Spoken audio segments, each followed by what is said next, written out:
Solubility का मतलब क्या है बेटा?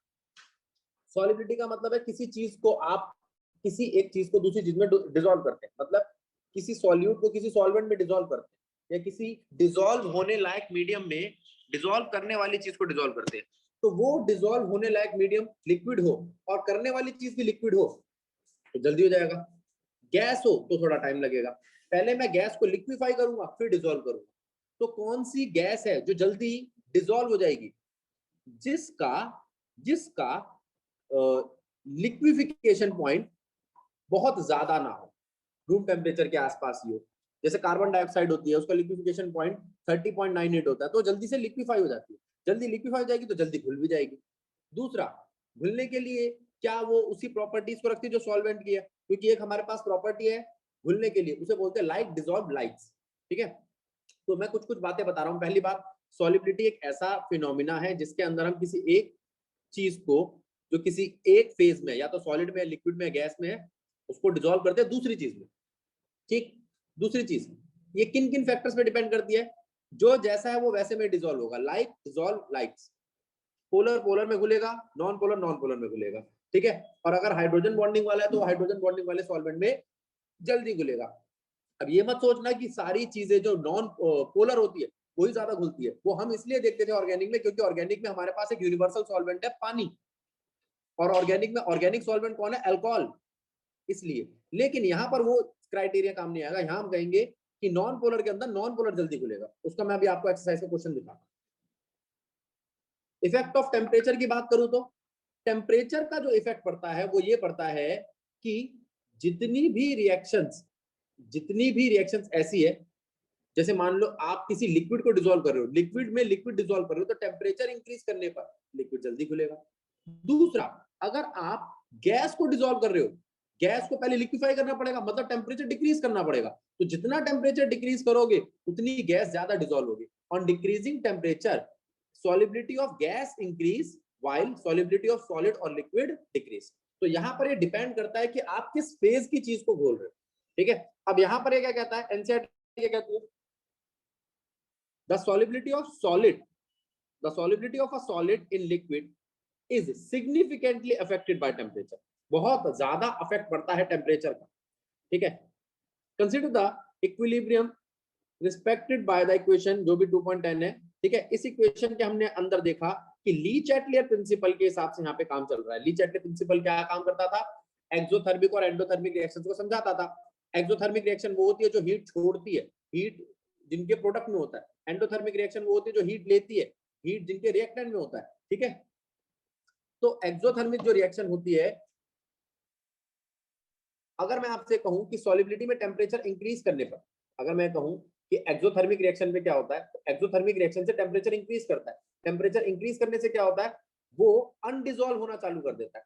तो टेम्परेचर इंक्रीज करना सॉलिबिलिटी डिक्रीज करता है, और टेम्परेचर डिक्रीज करना सॉलिबिलिटी इंक्रीज करता है। वो कैसे बता रहा है? ये कह रहा है इन जनरल हम मान लेते हैं if in a nearly saturated situation the dissolved process is exothermic. Dissolve करने का प्रोसेस जो है वो एक्सोथर्मिक है। अगर डिसॉल्व करने का प्रोसेस एक्सोथर्मिक है तो इसका मतलब है हीट प्रोडक्ट में पड़ी है। अब अगर आपने टेम्परेचर बढ़ाया तो सॉलिबिलिटी कम हो जाएगी। डिसॉल्व करने का प्रोसेस खुद कैसा है? इन जनरल हम मान लेते हैं डिसॉल्व करने का प्रोसेस कैसा है? एक्सोथर्मिक। ठीक है, डिसॉल्व करने का प्रोसेस अगर एक्सोथर्मिक है और फिर भी अगर आप टेम्परेचर बढ़ाओगे तो क्या होगा? टेम्परेचर बढ़ाने से वो रिएक्शन पीछे जाएगी। क्यों? ये है एक्सोथर्मिक प्रोसेस। ए बी में डिसॉल्व होकर प्रोडक्ट पी दे रहा है और हीट छोड़ रहा है।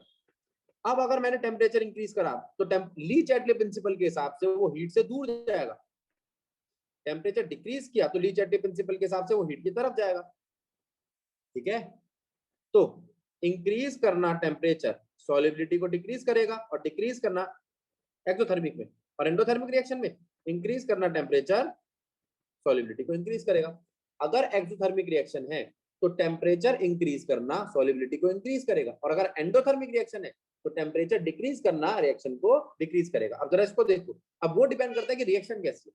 जब दो चीजें डिसॉल्व होती है तो रिएक्शन कैसी है? एक्सोथर्मिक है तो इंक्रीज इन टेम्परेचर फेवरेबल नहीं होगा, एंडोथर्मिक है तो इंक्रीज इन टेम्परेचर फेवरेबल होगा। एक तो इस बात को समझो। लेकिन ये टेम्परेचर वाली बात गैस पे कैसे काम करती है? गैस का डिसॉल्व होना हमेशा टेम्परेचर डिक्रीज करने से ज्यादा फेवरेबल होगा। जितना टेम्परेचर डिक्रीज करते जाओगे गैस ज्यादा डिसॉल्व होगी। ठीक है। दूसरी बात, वहां पर एक और सिग्निफिकेंट और बहुत इंपॉर्टेंट फिजिकल क्वांटिटी आती है जो अपना रोल प्ले करती है, उसका नाम क्या है? उसका नाम है प्रेशर। क्या लिक्विड में और सॉलिड में वो काम नहीं करता? नहीं, सॉलिड और लिक्विड दोनों फेज पर प्रेशर काम नहीं करता ली चैटले प्रिंसिपल के जमाने से।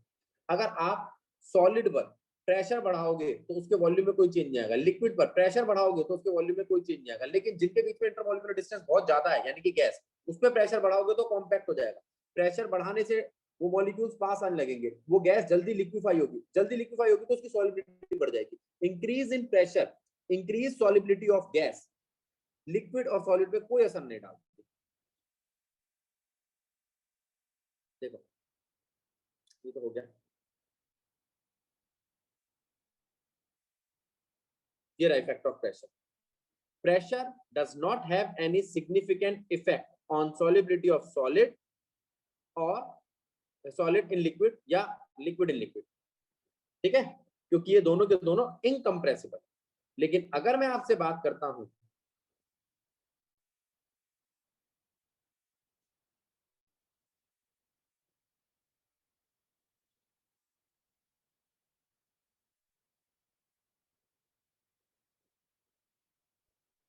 एक मिनट रुको, लेकिन अगर मैं बात करता हूं आपसे सॉलिबिलिटी ऑफ गैस की लिक्विड के अंदर, तो वो डिपेंड करती है। Many gases dissolve in water. हमारे पानी में कई सारी गैसेस घुलती है, जैसे ऑक्सीजन गैस घुलती है, कार्बन डाइऑक्साइड गैस हम घोल के उसको सोडा वाटर बनाते हैं। कह रहा है oxygen dissolve only to a small extent in water. it is this dissolved oxygen which sustain all aquatic life। यही वो आपकी डिसॉल्व्ड ऑक्सीजन है जिसकी वजह से एक्वेटिक लाइफ जिंदा रहती है, पानी के अंदर भी सांस ले सकती है अपने gills. On the other hand HCl is highly soluble in water. HCl जो है बहुत ज्यादा डिसॉल्व करता है। ठीक है, अब वो कह रहा है क्या सॉल्युबिलिटी टेम्परेचर पे डिपेंड करता है, प्रेशर पे डिपेंड करता है? हाँ, प्रेशर बढ़ने से गैस अनडिजॉल्व हो, प्रेशर बढ़ने से गैस ज्यादा डिजॉल्व होती है और प्रेशर कम होने से गैस अनडिजॉल्व हो जाती है। ये बात मैंने यहाँ लिखी। प्रेशर जितना बढ़ाओगे उतनी गैस ज्यादा डिजॉल्व होगी, प्रेशर जितना घटाओगे उतनी गैस कम डिजॉल्व होगी। लेकिन उसका क्वांटिटेटिव एनालिसिस कैसे करें, कितना प्रेशर बढ़ाने से कितनी गैस डिजॉल्व होती है, वो बताया हेनरीज लॉ। हेनरी लॉ ने कहा कि solubility of gas in a liquid is directly proportional to the pressure. लेकिन उस सॉल्युबिलिटी को नाम क्या दूं, कितनी घुल रही है, कितनी का मतलब उसका हिस्सा कितना है, हिस्सा का मतलब फ्रैक्शन कितना है, इसलिए हमने कह दिया वो प्रेशर इज डायरेक्टली प्रोपोर्शनल है मोल फ्रैक्शन ऑफ गैस। आई बात समझ में? बच्चों बात समझ में आई?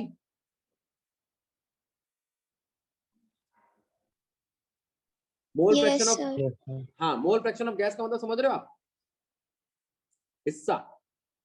अब मैं कहता हूं एक गैस 5% घुलती है, एक गैस 10% घुलती है, प्रेशर कितना है? वही 5 एटमॉस्फेयर। तो जो गैस 10% घुल रही है उसकी सॉलिबिलिटी ज्यादा है।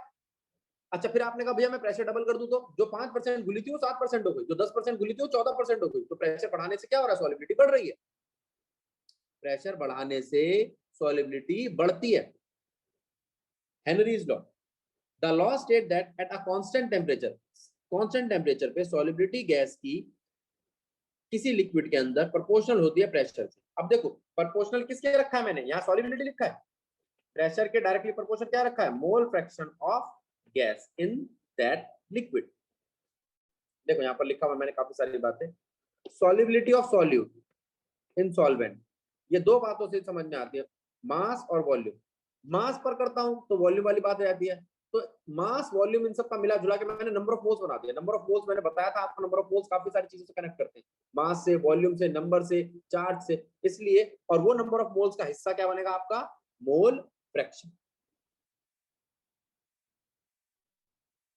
ठीक है, तो आप कह सकते हो जो प्रेशर है वो है KH का। ये प्रोपोर्शनैलिटी का साइन हटा के जो यहाँ पर कांस्टेंट आया वो है हेनरीज कांस्टेंट।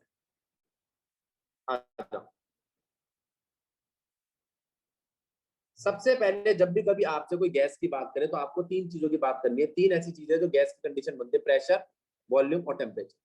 ठीक है, अगर आप वॉल्यूम कम करना चाहते हो प्रेशर बढ़ाने से तो टेम्परेचर कांस्टेंट कर देना। ठीक है, प्रेशर चेंज कर रहे हो तो टेम्परेचर मत चेंज करना, टेम्परेचर चेंज कर रहे हो तो प्रेशर मत चेंज करना, क्योंकि ये दोनों एक दूसरे पर डिपेंड करते हैं गेल-लुसेक्स लॉ के हिसाब से। इसीलिए इसकी स्टेटमेंट में लिखा था कांस्टेंट टेम्परेचर पर increase in pressure solubility increase करता है। ठीक है, अब देखो जो प्रेशर है वो किस पे डिपेंड करती है, मोल फ्रैक्शन ऑफ सॉल्यूट पर। ठीक है, और प्रोपोर्शनैलिटी का साइन हटाते हैं, हमारे पास क्या आता है, एक KH। अब ये KH क्या है, KH है हेनरीज कांस्टेंट। ठीक, प्रेशर की काफी सारी यूनिट होती है, उसी पे KH की यूनिट डिपेंड करेगी, मोल फ्रैक्शन की कोई यूनिट नहीं होती। देखते कैसे, ये है आपका मोल फ्रैक्शन। अगर A का हो तो number of moles of A divide by number of moles of A plus B। ऊपर भी मोल नीचे भी मोल, तो यूनिट तो कट गई। ठीक है, दूसरी बात, अगर मैं आपसे कहूं प्रेशर, तो प्रेशर यूनिट क्या है, एटमॉस्फेयर। 1 एटमॉस्फेयर बराबर होता है 0.987 बार के, बराबर होता है 760 mm ऑफ मरकरी के, बराबर होता है 76 सेंटीमीटर ऑफ मरकरी के, बराबर होता है 760 टोरसिली के, बराबर होता है 10 की पावर 5 पास्कल के। 1 2 3 4 5 6, ये 6 की 6 यूनिट है आपके प्रेशर की, मैं लिख भी रखी होगी, ये लिखिए। ठीक है, इसको भी पढ़ना है, भी आपको 2 मिनट का टाइम दूंगा। अब वो कहता है हेनरी जो है उसकी यूनिट किस पे डिपेंड करेगी, प्रेशर पे। अगर प्रेशर एटमॉस्फेयर है तो हेनरी भी वही यूनिट है। अगर प्रेशर पास्कल में है तो हेनरी की भी वही है। तो हेनरीज कांस्टेंट जो है उसकी यूनिट किस पे डिपेंड करेगी, हम प्रेशर किस में कंसीडर कर रहे हैं। आगे, अब इसके बाद ये डाल्टन प्रेशर वाला एक फॉर्मूला है, इसको मैं बाद में बताऊंगा, पहले मैं एक बार इसको देखूं। प्रेशर का फॉर्मूला क्या बना, हेनरीज कांस्टेंट मल्टीप्लाई में ये हेनरीज कांस्टेंट की तो कोई हर सिचुएशनल है, ये सिचुएशनल कांस्टेंट है, इसका कोई एक वैल्यू नहीं है, हर गैस के हिसाब से अलग अलग आती है। या तो आपको क्वेश्चन में दिया होगा या आपसे क्वेश्चन में पूछेगा। दूसरा, ये क्या है, ये number of moles of gas divide by number of moles of gas plus जो भी आपका सॉल्वेंट है, बेंजीन होगा, पानी होगा, कभी कुछ और होगा, ठीक, अल्कोहल होगा। अब एक काम करते हैं, इसका क्वेश्चन देखते हैं जिसके अंदर हमारे पास ये चीजें गिवन हो, प्रेशर मांग रहा हो या प्रेशर गिवन हो, number of moles of gas और सॉल्वेंट में से कोई एक गायब हो। अब एक चीज और ध्यान रखना, अगर पानी सॉल्वेंट है तो 1 लीटर पानी में 1000 ml होते हैं। 1000 ml का मतलब 1000 ग्राम, क्योंकि पानी की डेंसिटी 1 ग्राम पर ml होती है। 1000 ग्राम का मतलब 55.5 मोल, तो 1 लीटर पानी में 55.5 मोल होते हैं, याद रखना।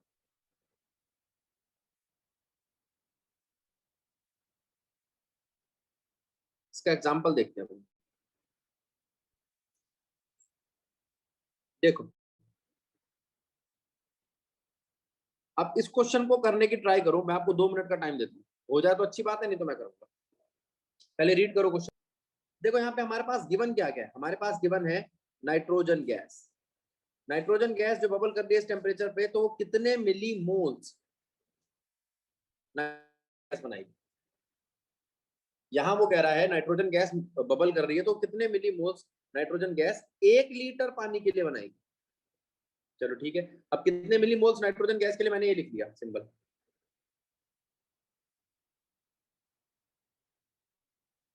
नाइट्रोजन गैस को या तो n number of moles of gas लिख लो, या नंबर ऑफ मोल्स ऑफ क्या लिखोगे, बी लिख लो, जो आपका मन करे। वो कितनी है निकालनी है। मिली मोल का मतलब 10 के और माइनस 3 में भी कन्वर्ट कर देना। पानी दिया हुआ है यहाँ पर, अभी मैंने आपको थोड़ी देर पहले बताया था कि 1 लीटर पानी की बड़ी वैल्यू है। 1 लीटर का मतलब 1000 ml, 1000 ml का मतलब 1000 ग्राम। ठीक है, ये पानी की बात चल रही है।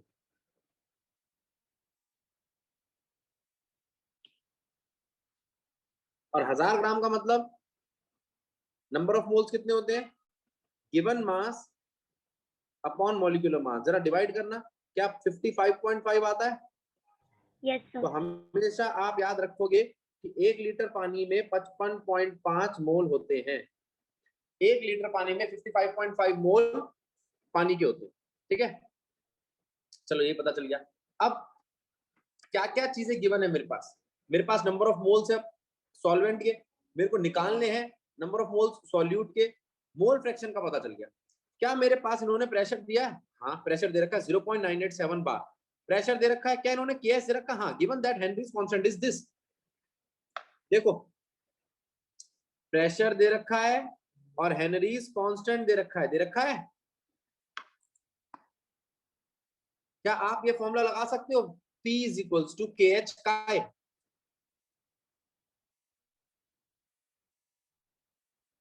आ जाओ,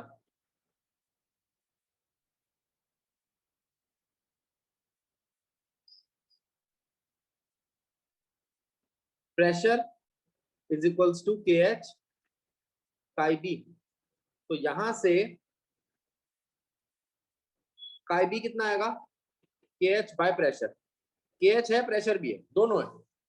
काय बी है, काय बी पूरा नहीं है। काय बी को खोल लो, एन बी अपॉन में n A plus n B. अब मेरी बात सुनना, अभी क्वेश्चन ने बताया कि एन बी मिली मोल्स में और एन ए कितना 55.5, तो नेग्लेक्ट कर दे उसको। हमें कहते हैं n A plus n B almost n A है। अब आप कहोगे ऐसा क्यों करा? नहीं तो क्वाड्रेटिक इक्वेशन बढ़ती है, हमारी कैलकुलेशन बढ़ जाती है उसको भगाने के लिए। अब क्या मेरे पास एन ए है? हाँ 55.5। एन बी है, वही तो निकालना है। के एच है, के एच 76.48। प्रेशर है 0.987 बार। अब ये गलती मत करना, वहां किलो लिखा था तो किलो को खोल लेना, याद रखा करो, यूनिट काटते चलो, इससे एन भी आ जाएगा आपका। नंबर ऑफ मोल्स आ गए, वही मांगे थे। अब उसको मिली मोल्स में कन्वर्ट करने के लिए मिली से मल्टीप्लाई मिली से डिवाइड कर देना। ये आया आपका जवाब मोल में, उसको मिली से मल्टीप्लाई मिली से डिवाइड कर देना, ठीक आंसर आ जाएगा। समझ आया?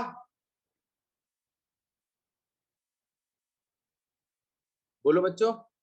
Yes sir. Yes sir. हाँ भैया। सबको समझ आ गया? हाँ। अब जरा ध्यान दो, इन दो क्वेश्चंस पे ध्यान दो, इन दोनों के गिवन पे ध्यान दो।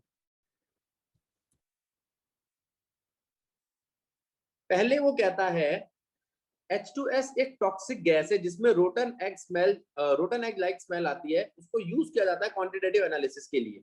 इस लाइन में सबसे इंपॉर्टेंट बात क्या है? ये लाइन इंपॉर्टेंट ही नहीं है, ये गिवन ही नहीं है, सबसे इंपॉर्टेंट बात यही है ढूंढना। द सॉल्युबिलिटी ऑफ H2S, ये नाम मिल गया H2S, इन वाटर, वाटर नाम मिल गया, एट एसटीपी, एसटीपी एक चीज मिल गई, इस 0.195। इस पूरी एक लाइन में सारे गिवन दे दिए इसमें। H2S से आप इसका मोलिकुलर मास निकाल लोगे, पानी से उसका मोलिकुलर मास 18 ग्राम निकाल लोगे। एसटीपी का मतलब क्या है? स्टैंडर्ड टेम्परेचर और प्रेशर। और स्टैंडर्ड टेम्परेचर और प्रेशर का एक प्रेशर होता है जिसे हम कहते हैं 1 एटमॉस्फेयर बोल लो या 0.987 बार बोल लो, आपकी मर्जी। अगर आप एटमॉस्फेयर लिख रहे हो तो केएच की यूनिट भी एटमॉस्फेयर होगी, मैंने अभी थोड़ी देर पहले बताया था। और इसका मतलब क्या है? इसका मतलब है 0.195 mole in 1 kg of solvent. ये बात किसके समझ में नहीं आई? मैंने थोड़ी देर पहले बताया था, मोलैलिटी का मतलब होता है number of moles of solute पर केजी ऑफ सॉल्वेंट। बोलो, बोला था कि नहीं? बोला था सर। और पर केजी का मतलब क्या है? 1 किलो। अब 1 किलो पानी का मतलब क्या है? 55.5 मोल। तो यहां से आपको फिर से वही चीजें मिल गई।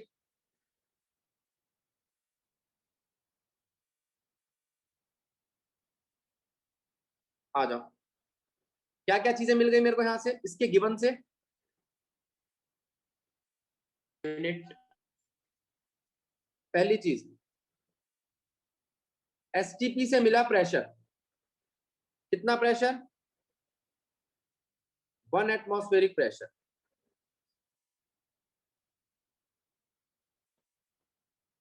ठीक है।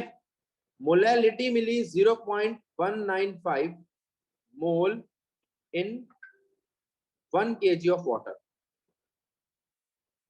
1 kg ऑफ वाटर से मेरे को नंबर ऑफ मोल्स मिल गए पानी के। ये किसके नंबर ऑफ मोल्स हैं? H2S गैस के।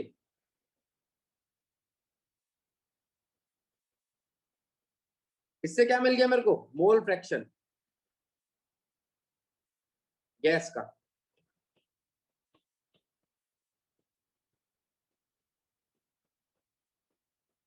मोल फ्रैक्शन किसके बराबर होता है? KH और प्रेशर के। प्रेशर कितना है? 1 एटमॉस्फेयर। आ गया KH, आ गया। बोलो। Yes sir. अब अगला क्वेश्चन देखना जरा। Henry's law constant for carbon dioxide gas, ये लो एक और given carbon dioxide in water, ये भी गिवन है, इज इतना। अब की हेनरीज लॉ कांस्टेंट आपको दे रखा है वो भी पास्कल में, तो अब आप पास्कल में ही बात करो। जो प्रेशर होगा वो 10 की पावर 5 पास्कल में कन्वर्ट कर देना अगर एटमॉस्फेयर में दिया हो तो, दे रखा है। इस प्रेशर को पहले कन्वर्ट करना बेटा, अगर यूनिट कन्वर्ट नहीं करी तो क्वेश्चन ठीक होने के बाद भी आपके मार्क्स ले जाएगा। आगे, calculate the quantity of carbon dioxide in 500 ml soda water, कोई दिक्कत नहीं। एग्जांपल 2.7 में वॉल्यूम 500 दिया है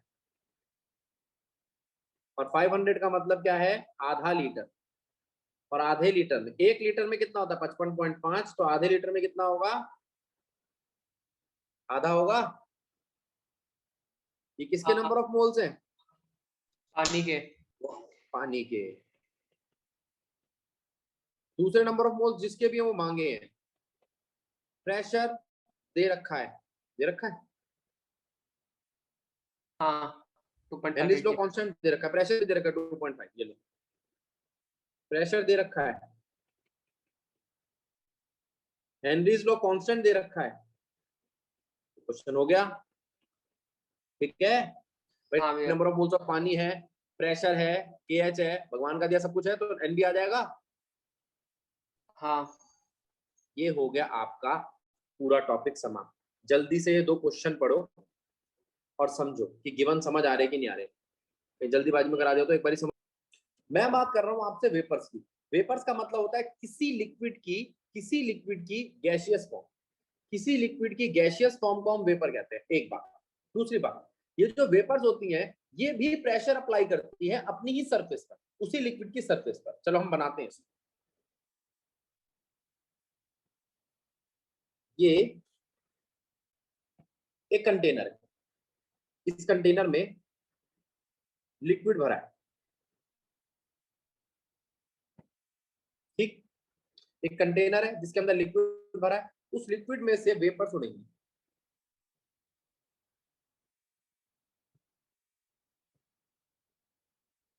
तो कोई तो उसकी लिमिट आएगी जब वो वेपर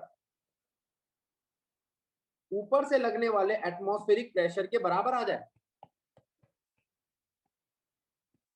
ऊपर से लग रहा है एटमॉस्फेरिक प्रेशर, नीचे से प्रेशर लगा रही है वेपर्स। जब यहां पर एटमॉस्फेरिक प्रेशर और वेपर प्रेशर दोनों इक्विलिब्रियम पे आ जाएंगे।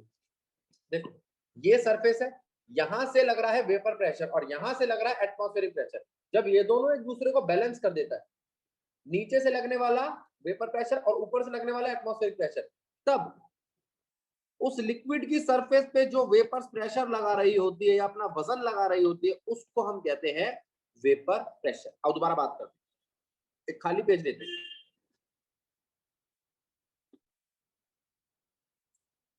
ये एक कंटेनर है,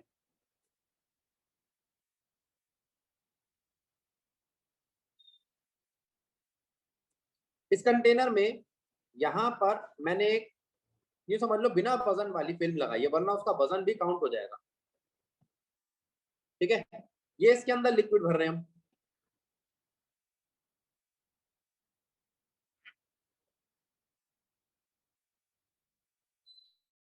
ठीक, अब इस लिक्विड की वेपर्स बनी, एक वेपर,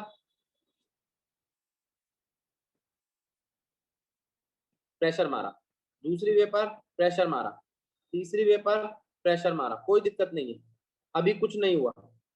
जब 6 वेपर्स हो गई तो बाहर से लगने वाला एटमॉस्फेरिक प्रेशर जो है वो उसके बराबर आ गया।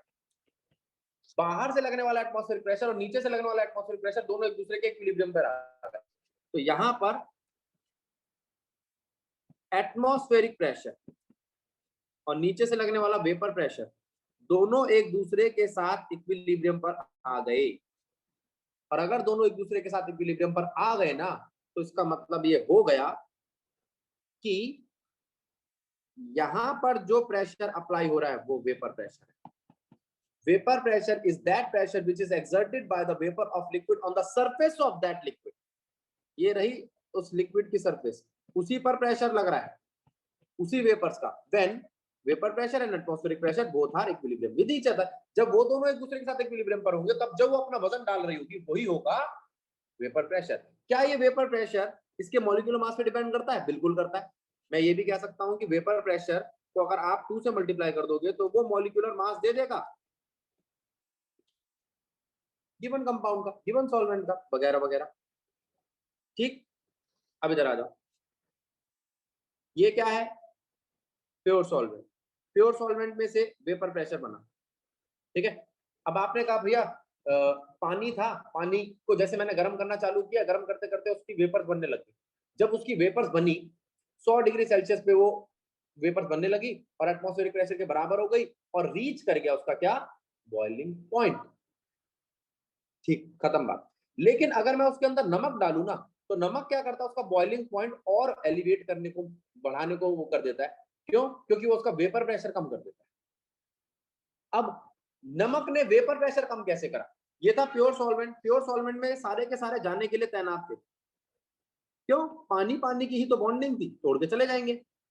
और ये थे कितने? ये गिनती में थे 100। ये गिनती में 100 थे। जब मैंने इन पे नमक डाला तो नमक डालने से वो रेड कलर के बीच में आ गए। वेपर्स नमक की नहीं बनेगी, वेपर्स तो पानी की बनेगी जो प्रेशर मारेगी। लेकिन अब यहां पर कितने रह गए पानी के मॉलिक्यूल्स? 95। भाई पहले कितने थे? पहले थे 100, अब कितने हैं? अगर अब वेपर के मॉलिक्यूल्स ही कम हो गए तो उनको वेपराइज होने में टाइम लगेगा। उसकी टॉप लेयर पे वेपर मॉलिक्यूल्स ही कम है पानी की, तो उनको टाइम ज्यादा लगेगा। दूसरी बात, क्या इनके बीच में इंटरेक्शन बन गई? वो जो सॉल्ट है क्या वो पानी के मॉलिक्यूल्स के साथ कोई केमिकल इंटरेक्शन करेगा? तो फिजिकली तो यहाँ पर ये हुआ कि जगह कम पड़ गई, केमिकली यहाँ पर ये हुआ कि उनके बीच में एक बॉन्ड बन गया। दोनों वजह ये थी जिस वजह से ये वेपराइज नहीं हो पाए, तो इनका वेपर प्रेशर डिक्रीज कर गया। इसे क्या बोलेंगे? वेपर प्रेशर का गिरना।